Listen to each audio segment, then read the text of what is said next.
Diketahui sin A itu perbandingannya adalah 12/13.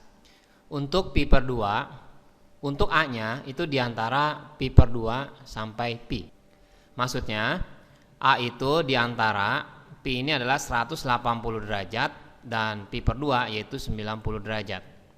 Kalau kita lihat gambar dari kuadran ya, di sini adalah 0 derajat, ini 90, ini 180 dan ini 270. A ini diantara 90 sama 180, berarti dia ada di kuadran 2 ya. Nah, untuk kuadran 2 sinnya emang benar positif kan, makanya di soal ini nggak salah, ini soalnya plus ya. Yang ditanya adalah nilai dari sin pi per 2 dikurangin A. Jadi sin pi per 2 kita ganti ya, 90 min A. Sebenarnya nggak diganti nggak apa-apa, ini cuma untuk biar gampang terbiasa melihatnya. Nah, selanjutnya kita lihat di sini. Di soal ditanya adalah sin 90 dikurangin A. 90 kurang itu berarti ada di kuadran 1 ya. Kuadran 1 itu antara 0 sampai 90, berarti semuanya bernilai positif termasuk sin. Jadi nilainya adalah positif. Karena kita memakai 90, jadi kita mengganti sinnya jadi cosnya cos A. Nah, sehingga kalau kita dikasih tahu datanya sin A adalah 12/13, kita bisa memakai trigonometri ya. Jadi kita bisa menggunakan sin A itu adalah 12/13. Kita tahu sin itu kalau kita buat segitiga, atau nggak perlu harus selalu dibuat segitiga ya.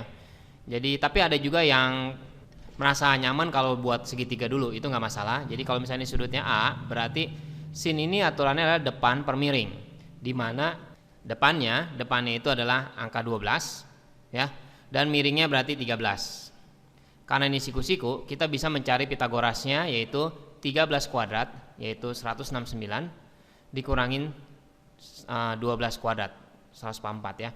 Jadi kita mencari Pitagoras hasilnya nanti 5. Nah, atau kalau kita nggak mau membuat segitiga, kita harus ingat sin itu adalah yang umumnya penulisannya yaitu y per r. Maksudnya di sini adalah sebagai y-nya, ini y-nya, dan ini adalah sebagai r-nya. Dan kalau cos itu adalah perbandingannya x per r, di mana x ini kita mencari dengan Pitagoras ya. Jadi x itu sama dengan akar dari r kuadrat dikurang dengan y kuadrat. Karena kita tahu untuk trigonometri, untuk Pitagoras maksudnya x kuadrat ditambah y kuadrat sama dengan r kuadrat. Ya, dengan perbandingan ini kita nanti bakalan dapat nilai x-nya berapa. Atau kalau dari gambar kita udah dapat x-nya itu adalah yang di samping sudut ya, yaitu 5. Jadi x ini itu sebenarnya kalau ini sama aja samping sudut ya. Kalau y itu depan sudut dan r itu sisi miringnya.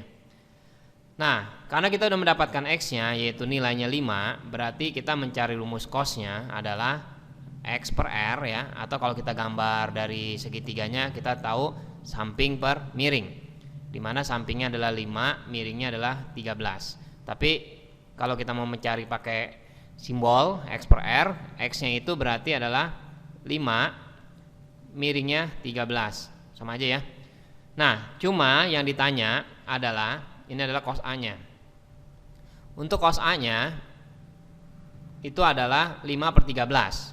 Nah, tetapi A di sini yang ditanya yaitu yang dimaksud kuadran di kuadran 2 ya, di kuadran 2. Kalau begitu, kuadran 2 itu nilai untuk cosnya harus bernilai negatif. Ya, jadi sin A ini, A-nya ini adalah sudutnya di kuadran 2. Di soal itu ditanya kalau nilai ini berapa. Nah, nilai ininya berapa? Kita ubah dulu. Ini nama lainnya apa sih gitu ya. Ternyata nama lainnya adalah cos A. Nah, cos A-nya itu kita udah dapat nilai 5/13. Tapi kan ini di kuadran 2. Terlihat dari sini nih, di kuadran 2 ya, di soal.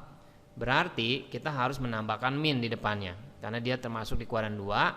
Dan kuadran 2, cos itu bernilai negatif.